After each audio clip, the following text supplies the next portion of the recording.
think the writing that comes out when we aren't trying to write to our critics or trying to prove ourselves or trying to receive validation, when the motivation gets right, the writing that comes out is just so much more impactful because it Right. actually reaches who it needs to reach and it says what it needs to say instead of what we need it to say for ourselves.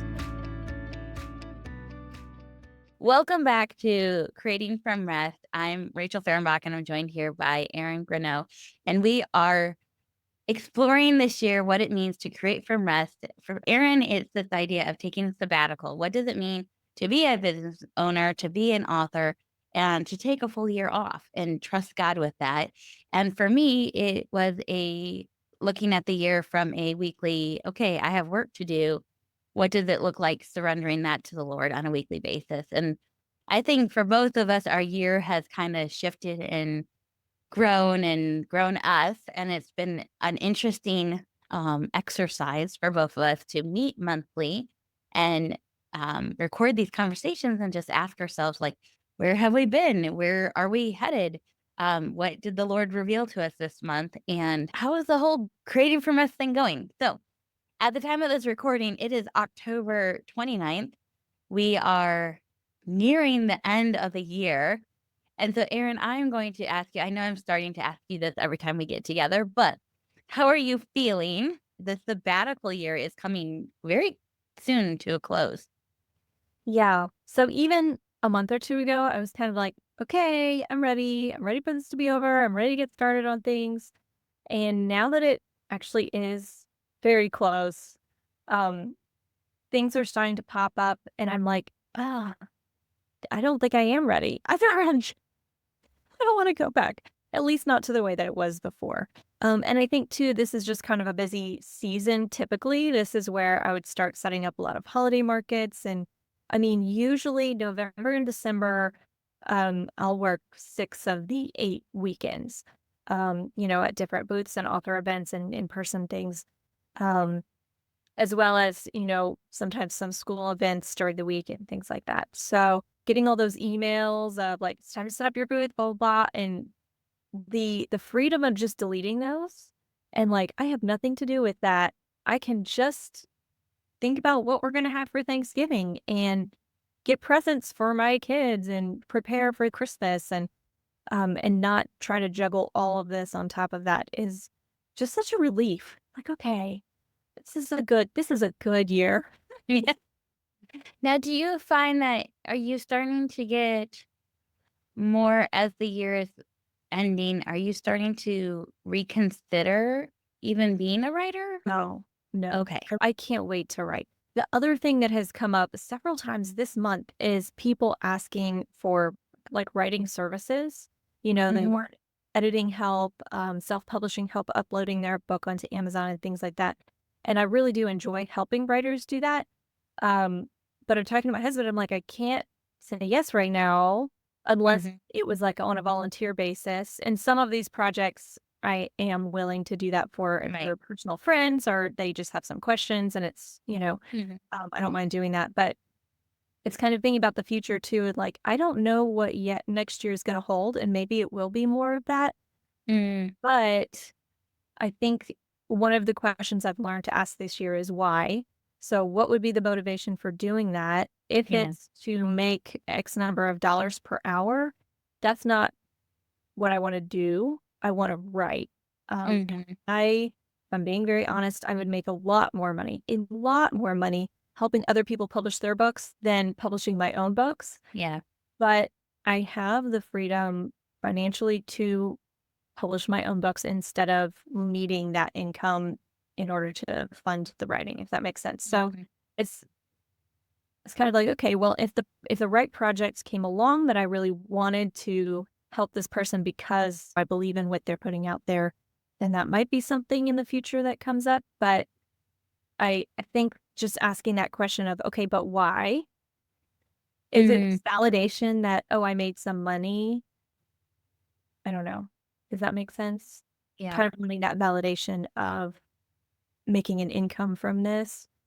But is that just feeding a pride thing? Is that feeding now we Mhm. have legitimacy, or is that about believing in these projects? So I don't know. I feel like I went on a tangent there. No, it's okay. I think that's a good question to be asking yourself. And it's a good question to ask yourself what your particular family situation allows for. Yeah. Because for our family, I I want to be making money off of my stuff so that we can ideally so my husband can come home from the corporate world. Now, it'll be a little bit before my books are making that, but the other business I run, that one, if I can get that to what it needs to be, that likelihood of my husband coming home would be much higher, sooner, I guess is what I'm trying to say. But I also don't want to discount the fact that um, I really need my writing, the books I'm creating, the work I'm doing online. I need it to pay for itself at the very least because Yeah. I'm bleeding money. It's a very expensive hobby at Yeah. this moment. If you were to look at it from a financial standpoint, it is a very expensive hobby. I don't treat it like a hobby. I treat Right. it like a business. But part of that, I think I've come to learn over this last year is that in the busyness of trying to create the next thing, I forgot some really basic business principles of like ROI and marketing and all these things, like making sure that the effort you're putting into a product that, that is giving you a return on the effort you're putting into it. And if it's not pivoting from it and figuring out how to make it or pivoting how you offer it or pivot. And it's hard with books. We have such a small profit margin on books. Unless you are in the nonfiction space and you can build off of the book, it's really hard as a fiction author. It's numbers, right?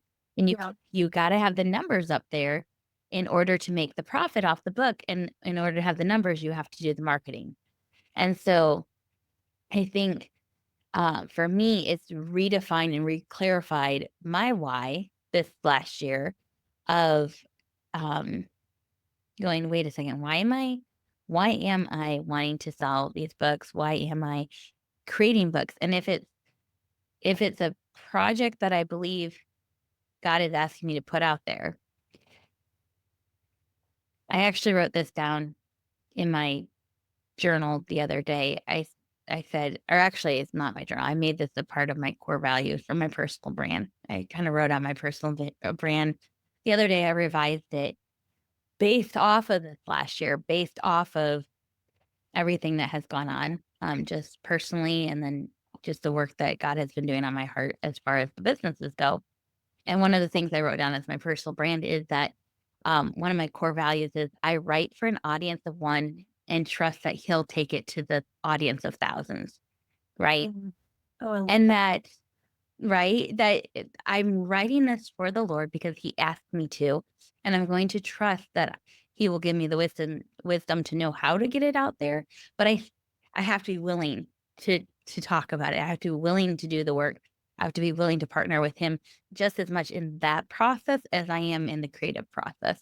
But that's what I think it means to create from rest is to value the creative process, knowing that God's going to do with it what he wants to do with it, but being willing to go there with it and partner with him in that. And so for me, I think I'm landing probably a little bit differently than you are as far as that goes. But I think your family has a different end goal with your writing than my family does. And I think that's really important for us as writers to acknowledge that publishing, when we're doing this,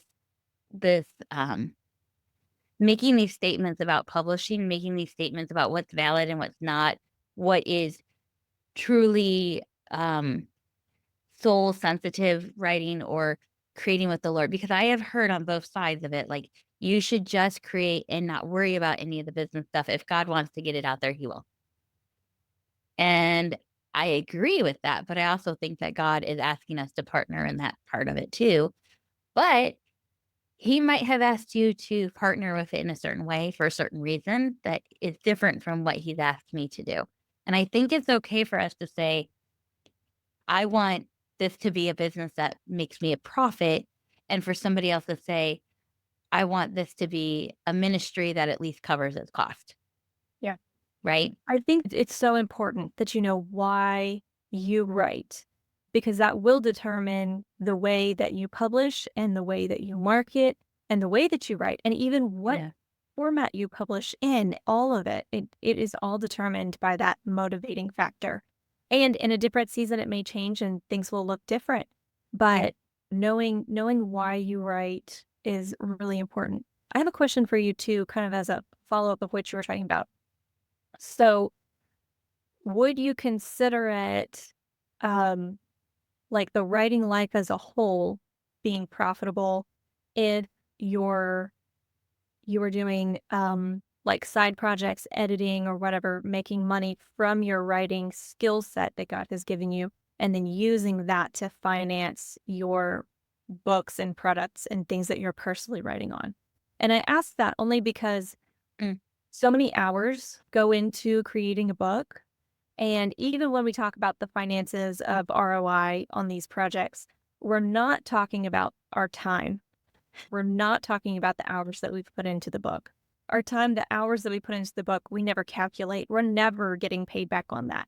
But when we're doing editing projects or uploading projects, usually it's an hourly rate, things like that. So would you consider that kind of balancing each other out if one funded the other in your writing life as a whole? That's a really good question. Um, Part of the it's kinda complex to answer because part of the problem is the audience doesn't value the end product the way that it should be, right? Because if we were to really pay for the art that's being created, like, we'll drop $150 on a painting, right? But the idea that we would do anything similar to a book is I believe this. I believe that our books are completely grossly undervalued, right? But yet I even have a hard time paying more than 20 bucks for a book. And I think that's because we become a very Consumer. consumeristic society when it comes to our media because of the on-demand aspects of our culture. Back when Pride and Prejudice, back in like the early, late 1800s, early 1900s, when a book was published, it was like a piece of art that was priced appropriately and was kind of like a collector's item. Like it was well made and it was meant to be treasured and read amongst everybody in the household, right? With the invention of the library, which the library was in response to that, the fact that books really weren't available to the masses, right? Well, I love our libraries and I appreciate them.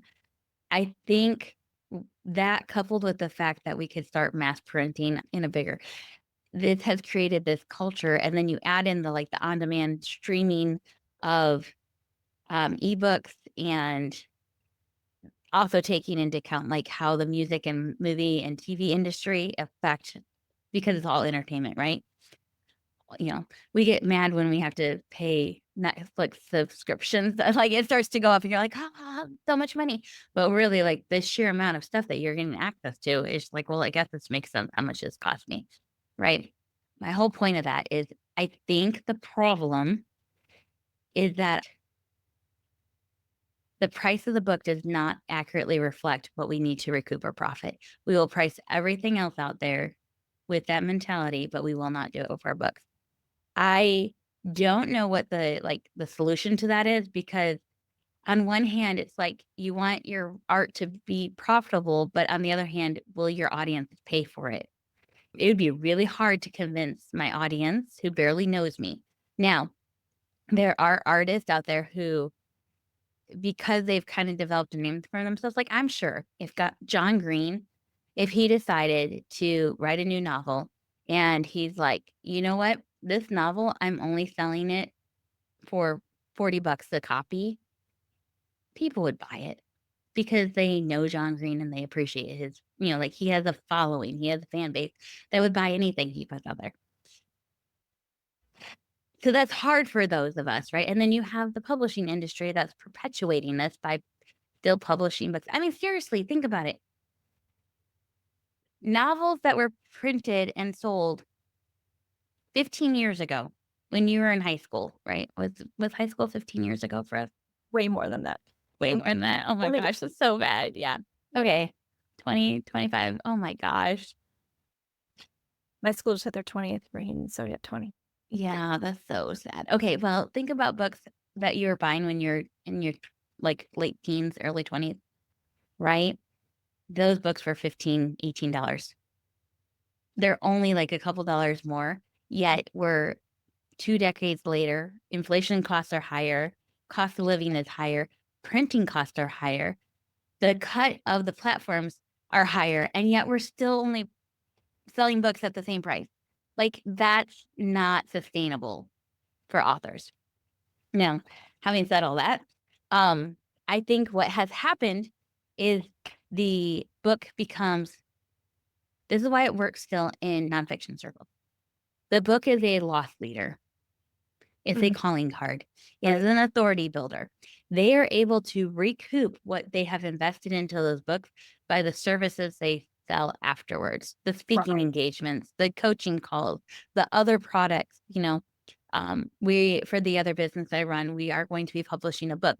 Do we expect to make a ton of money off of it? No, but what it will do is establish a sense of authority so that we can get into a certain speaking segment in the homeschooling community.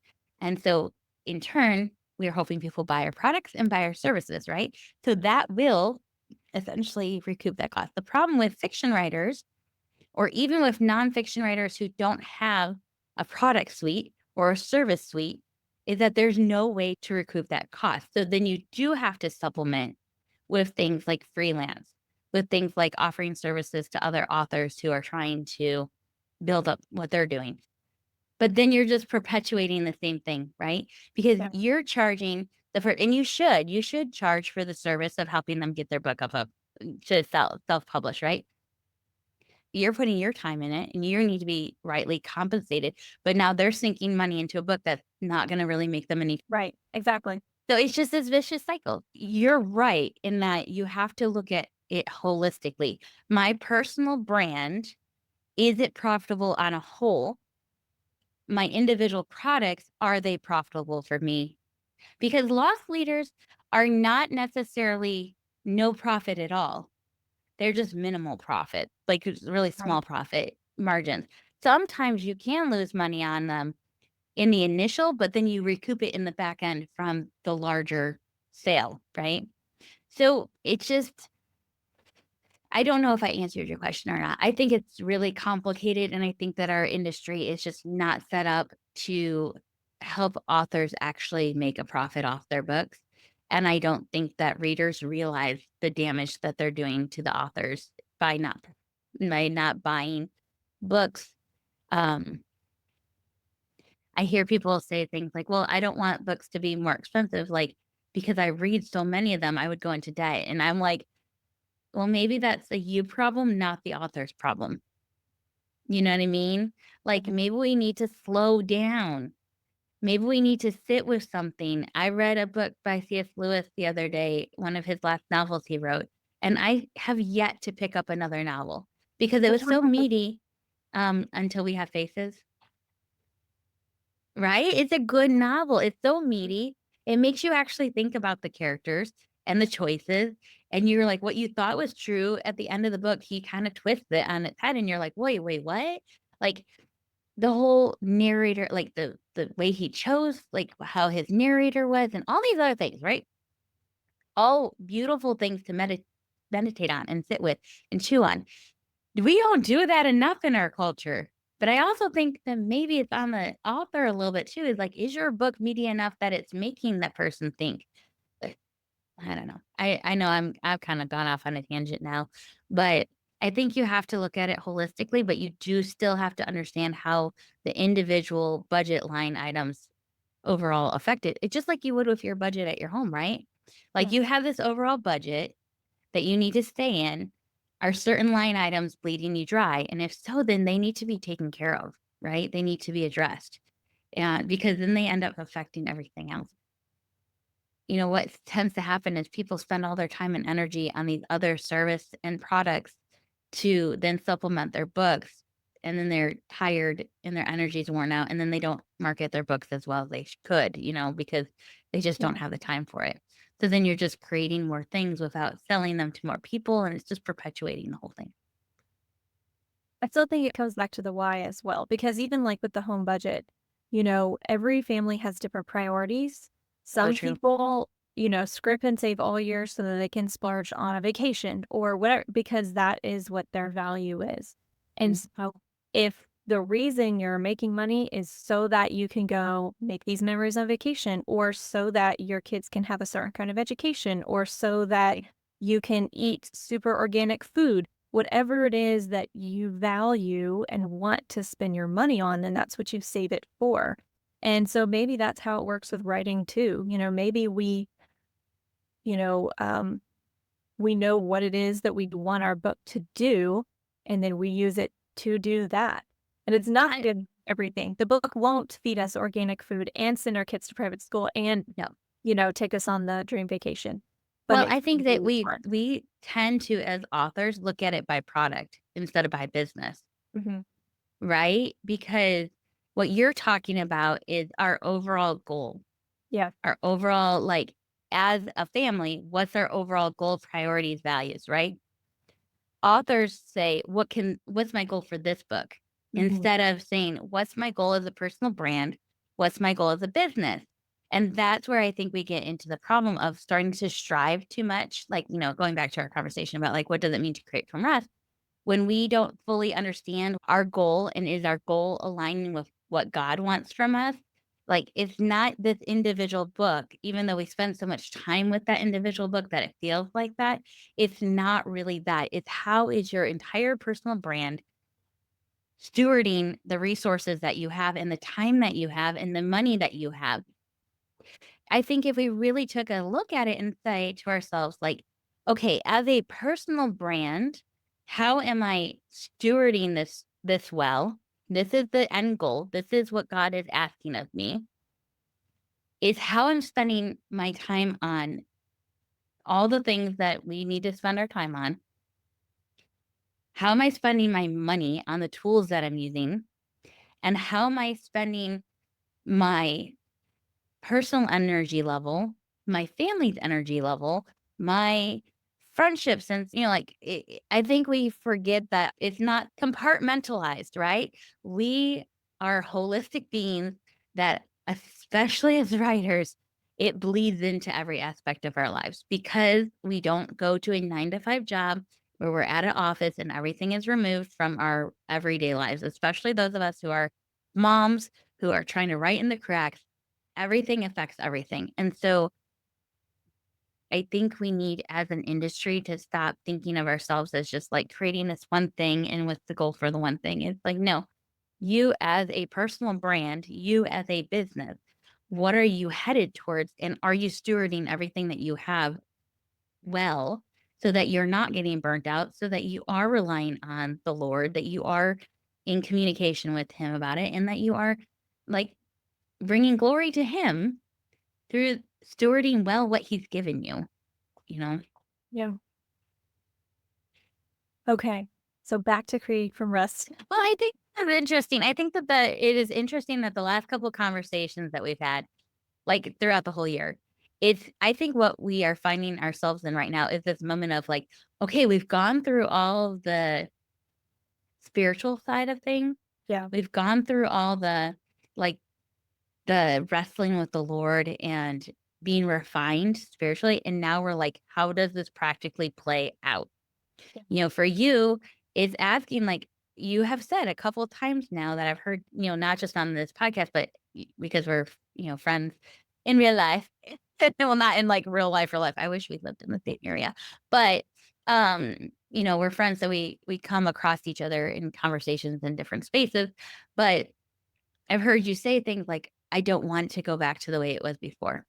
I don't want it to go back to this, this thing. It's not good for me. Right. Um, and so I think this is the time where you're starting to ask yourself, I know I don't want it to look the same. What does that mean? Yeah. What does it mean to keep that heart posture? It's really easy when you're doing nothing, right? Yeah. Yeah. It's a clear, defined thing. But when you are in the space and you're having to work or you want to work, what does that look like? Yeah. I did get a little taste of that this month because, I wrote. I actually wrote a lot, um, on a project. So, kind of the rules were nothing for personal gain from the beginning, and so I was not going to sit down and intentionally work on any projects that I knew were going to become anything.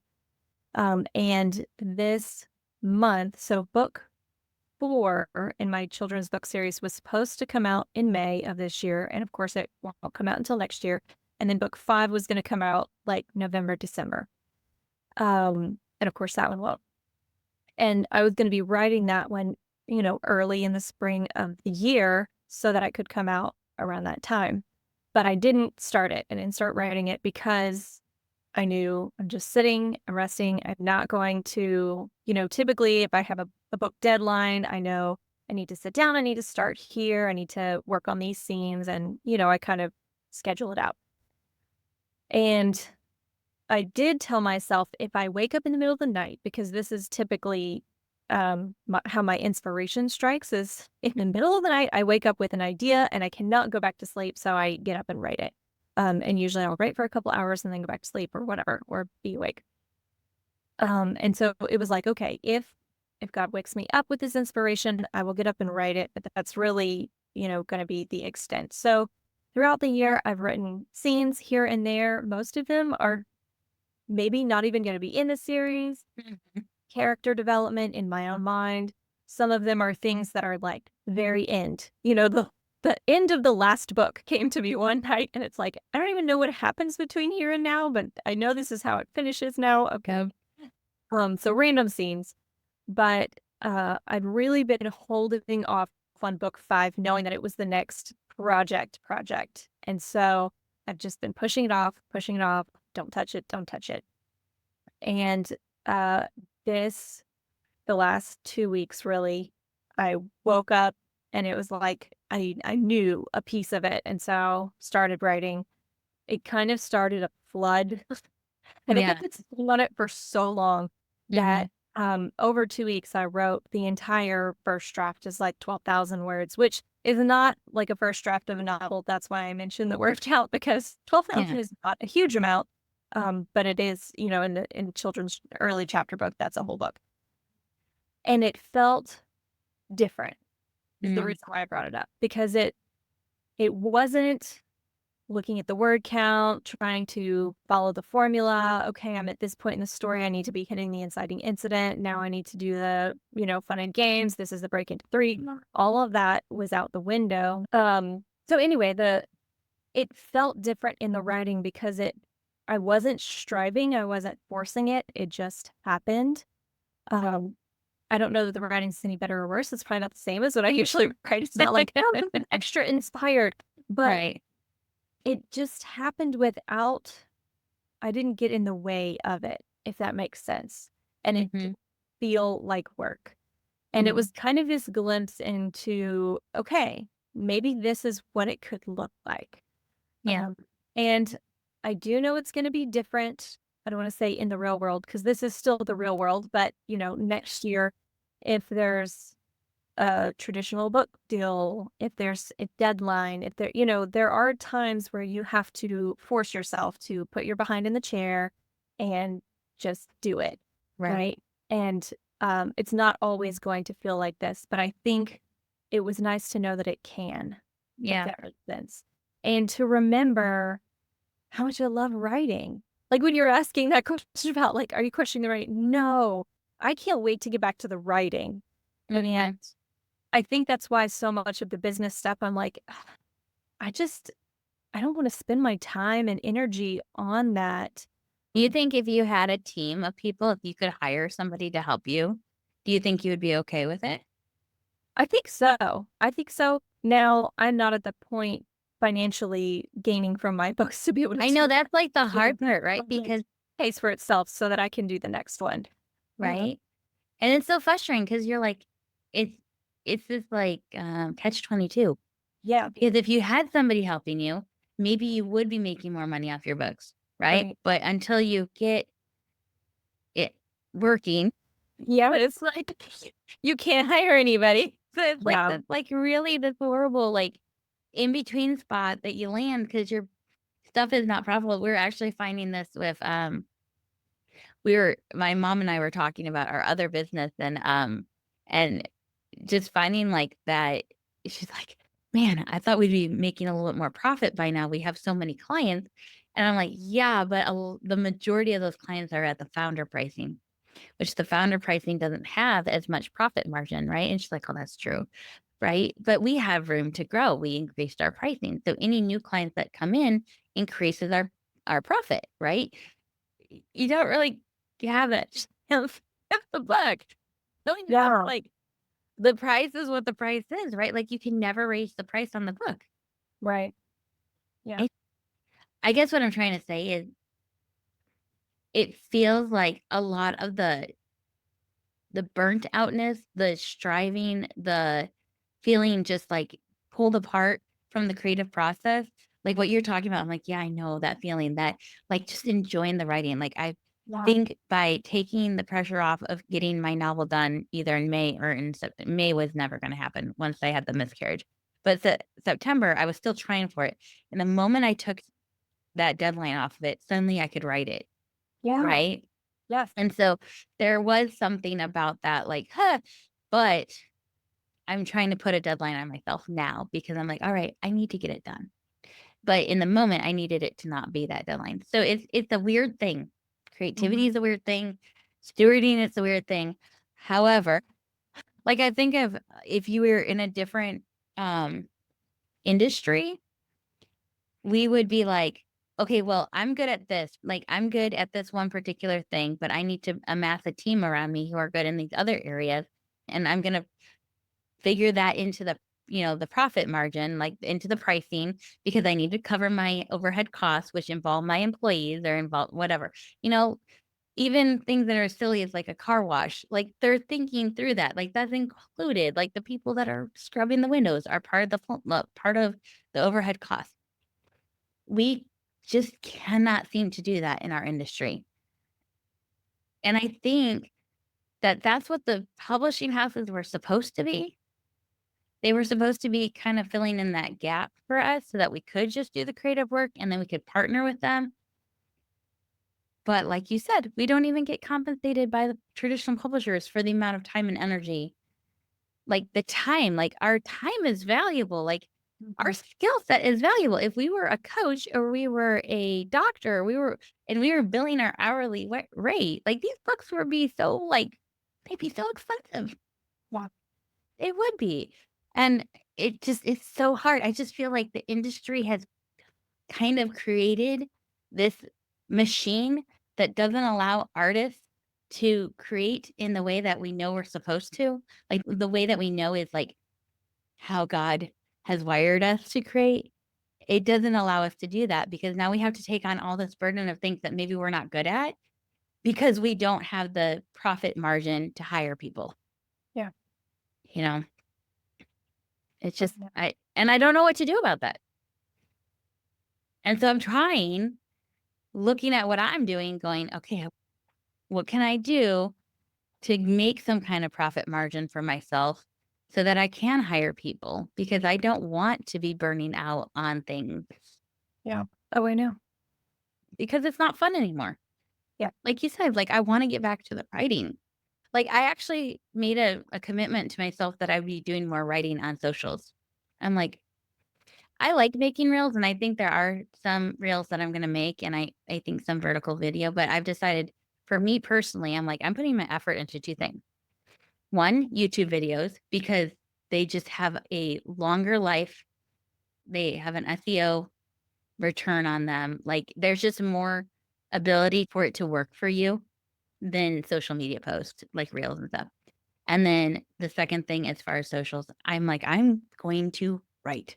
My posts will be written. Like that's how I communicate best. Like I can do videos and I will on YouTube, but I'm using YouTube because YouTube's algorithm is set up to help you, not Mhm. to move people on to the next thing.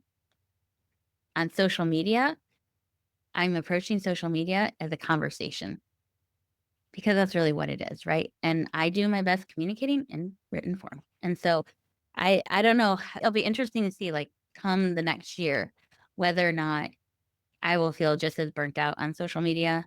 Because I was this at the beginning of the year. I hated saying it, but I was totally burnt out on social media at the beginning of the year and felt like I didn't know what to say anymore. So I don't think I'm going back. Maybe I will occasionally, but it definitely won't be there's not gonna be a content calendar. There's not gonna yeah, be scheduled I'm not going back to that. And that's a personal thing. It yeah, isn't like this yeah, is bad for everybody. I know for me, that's not a healthy place for me to be because it feeds the wrong part of my identity. It's not good for me. yeah. And And even things sorry, go ahead. that we were supposed to share. So, like, um, when I signed my book contract with the publisher, I did not share that on social media. When I won a book award earlier this year, I did not share it on social media. There are a lot of things that are like, this is why you win a book award, so you can share it on social Mhm. media. And even just saying that now makes me like, what are we doing? You know? And that's the Um, funny thing is that I would have looked at that and said, okay, you've won a book award. That's fabulous. Now, where you need to put it is on your product. mhm, So putting it on your product listing, putting it on your website, yeah, right? Your social media does nothing when it comes to that. I yeah, mean, sharing it, yeah, that's helpful. But really where it needs to be is product placement. yeah, So I think what we've been told about social media from from the writing industry is not actually really good business practices. right. I mean, because really, what does what does sharing the book contract do for anybody? First of all, what does sharing the agent contract do for you? Right? Because I am a legit author now. Right. It's just validation And from some outside source, right? yeah, yeah, So I get that. I get why authors want that because I mean, I still struggle with it. I was telling my husband this last night. I'm like, it's really hard for me to justify spending time doing these things, right? Like the writing, the whatever, because I don't have outside validation. And that's actually what the Lord asked me to do. So he might be asking you to step off of social media because it's really hard for you to trust him when you're on social media.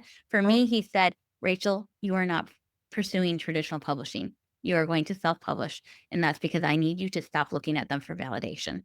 Well, And it has been extremely hard for me over the last 2 years since I clearly heard that from him.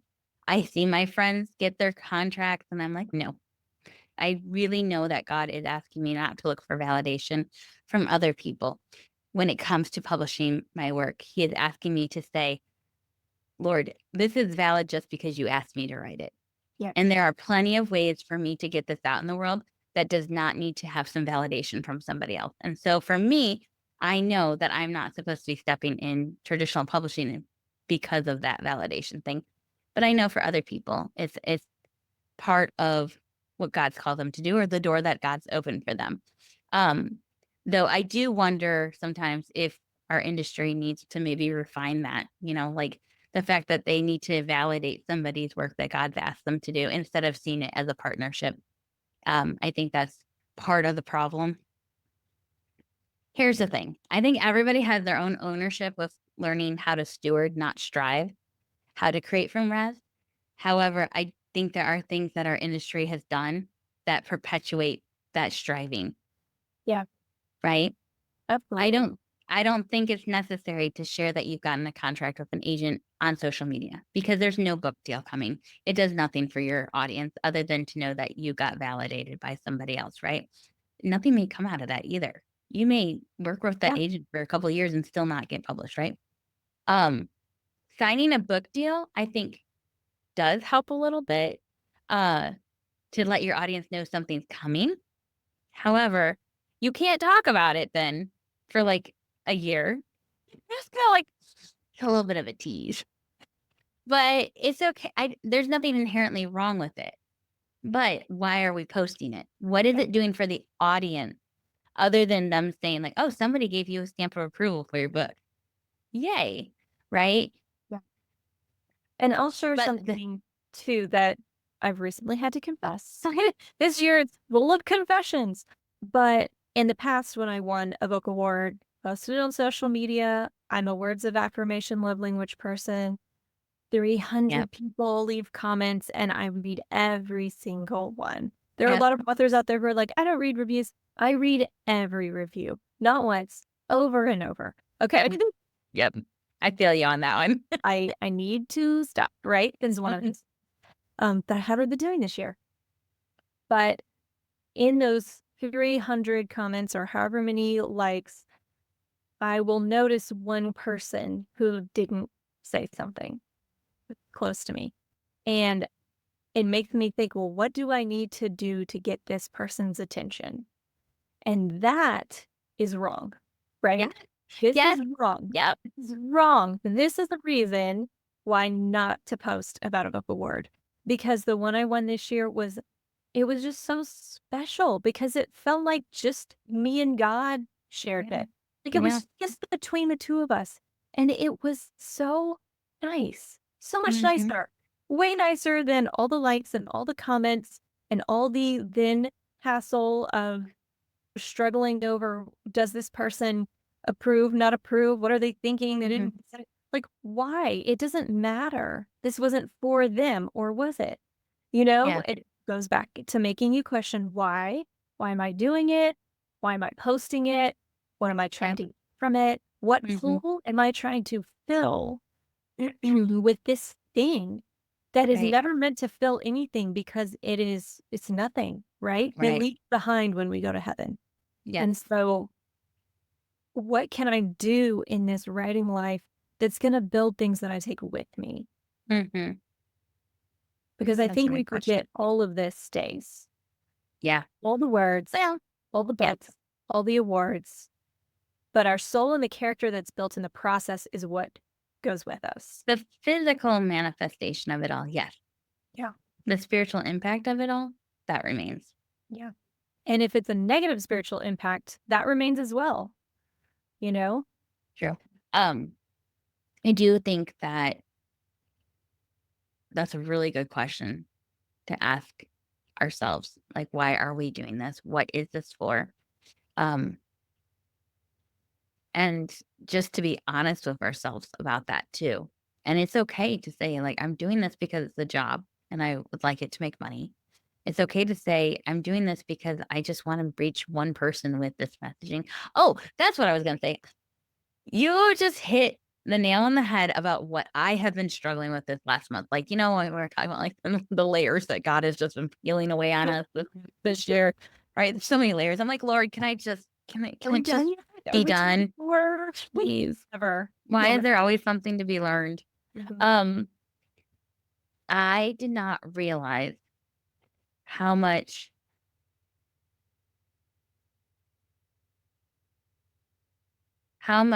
certain people who had spoken negative things over me, how much it was still like I was still letting it bother me.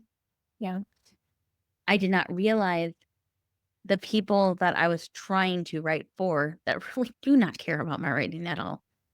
And wanting validation from them, seeing like if I could just get them to say like that was a great post, Rachel, then maybe will have arrived. And I'm not talking like big name people. I'm talking about like family and friends. Yep.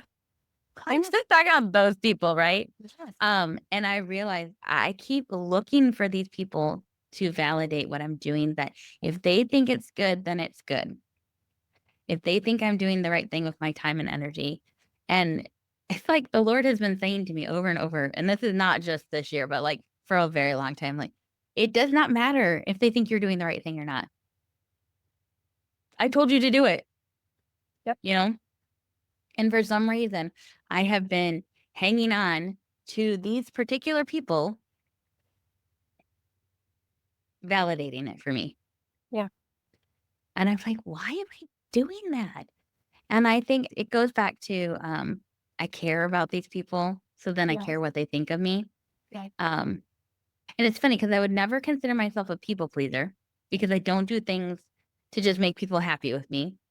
But I apparently am need to be validated by certain people person, which I didn't realize about myself fully. Um, and I think it goes in tandem with what some people, not the same people that I'm looking for validation. but some people have said some really hard things to me. And I began to devalue my own voice, my own way of seeing things, devaluing the ways that God had created me and what He has asked me to do because of what these people said to me. And so then I started looking to people that I care about, who I value their opinion, to then say, no, no, no, you're doing the right thing, instead of going to the Lord with that one. Yeah. And to realize all of that this week, I'm like, holy cow, I don't think that that's stewarding things well. Like at the end of the day, I'm not stewarding it well. If my eyes are over here instead of on the Lord, I'm not stewarding what He's given me well, right? Because I'm not going to be putting in the same kind of effort, the effort that's actually making a difference or moving it forward. I'm going to be worried too much about somebody else's opinion of me. And it has caused me and to be able to admit this and be like, I have not moved forward on certain things because I'm worried about what they're going to think of me. And to admit that just seems so crazy because, like, nobody would ever think that of me. Like, most Mm. people think I'm a very confident personality or that I have a lot of self confidence. And I'm like, yeah, in certain areas. But when it comes to my writing, I'm like, please validate every little step I'm making. Yes, I It's know. just hard. Yeah. I don't want anybody ever to think I'm stupid or I'm wasting my time or that I'm taking time away from my children. And then it just comes back to it. So what if they do? So what if they think that I'm not spending my time wisely on things? They are not the people that God has placed in my life to speak wisdom into me. They are not the people they're not in communication with the Lord. Like my husband is fully on board with everything that I do, and some of the more wise mentors I have in my life are also like, you're fine, Rachel. Like you're okay.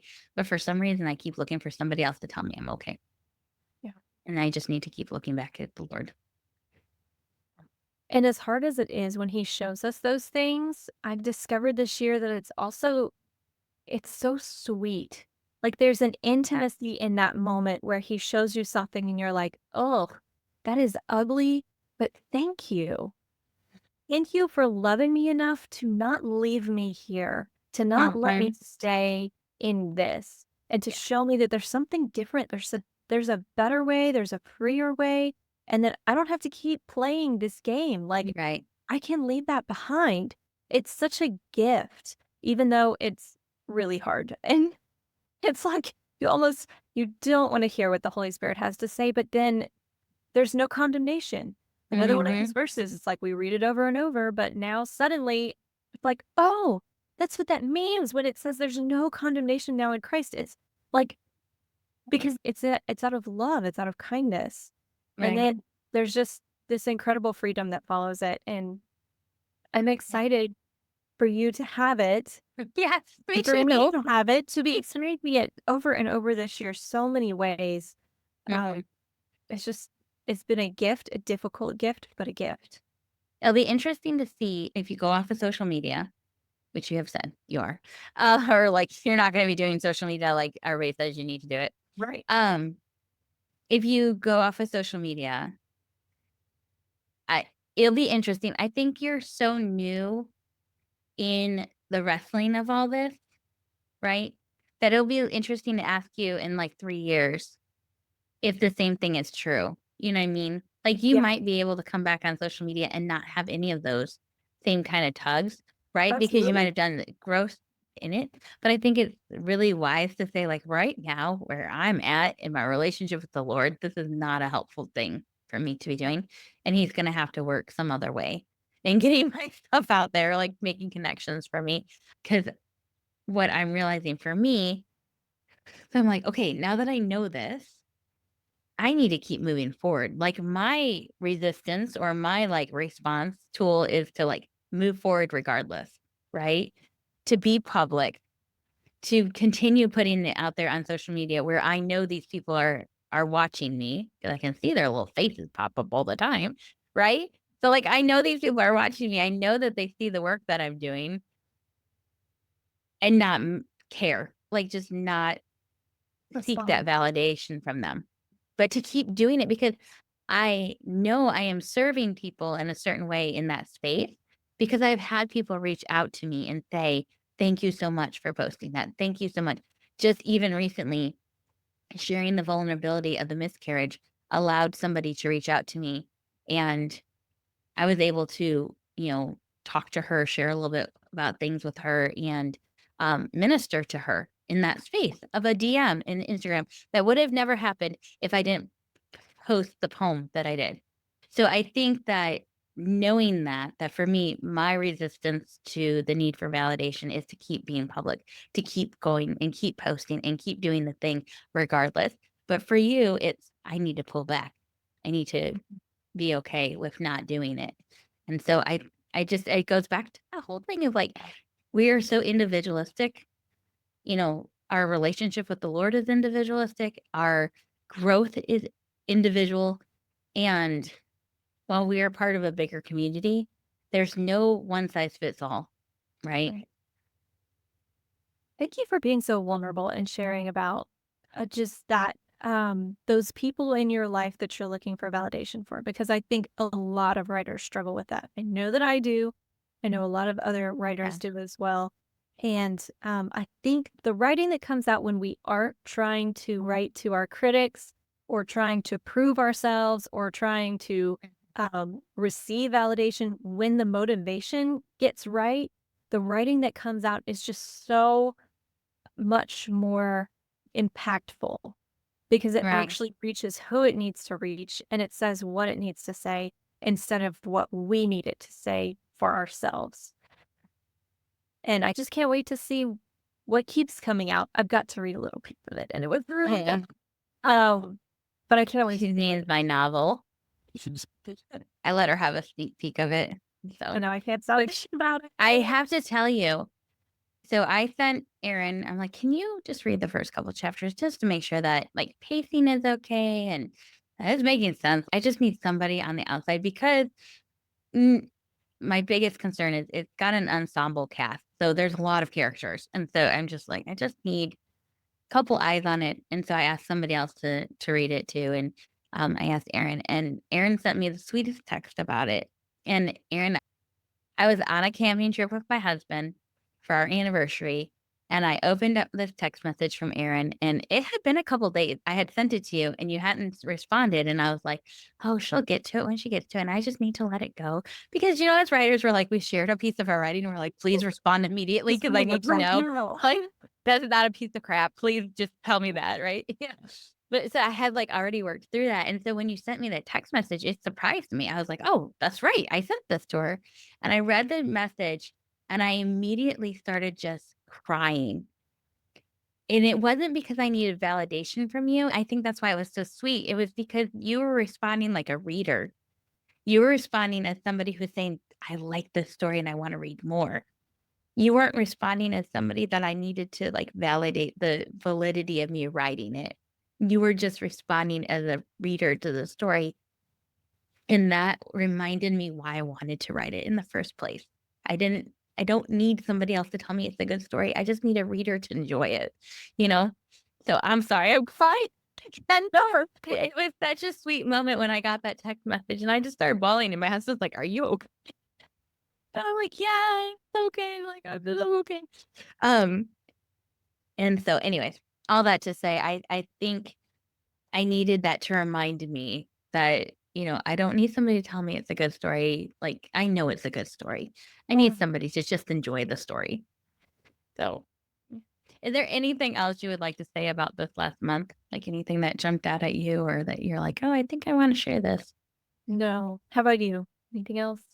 I don't think so. It's pretty much I think where we started at the beginning of the episode is kind of where I'm at. Like just working through, okay, I know it's got to be different.